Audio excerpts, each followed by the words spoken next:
পশ্চিমবঙ্গী ছাত্র আন্দোলনের শহীদ আবু সাইদ এবং বীর মুক্তির জন্য আমরা 1 মিনিট দাঁড়িয়ে নীরবতা পালন করব এবং সব শহীদদের জন্য। বৈষম্য বিরোধী ছাত্র আন্দোলনের শহীদ বীরশ্রেষ্ঠ আবু সাইদ এবং বীর মুক্তির জন্য আমরা সামান্য নীরবতা পালন করব। আমরা সমস্ত শহীদদের নামে 1 মিনিট নীরবতা পালন না দোয়া করব। সমস্ত বৈষম্য বিরোধী আন্দোলনের শহীদ যারা এবং যারা আহত আছে তাদের আরোগ্য কামনায়।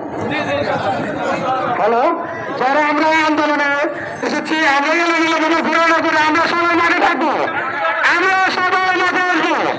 এখন তো হবে আমরা তো অংশগ্রহণ করবো, আমি সবাই মাঠ করবো না। আমাদের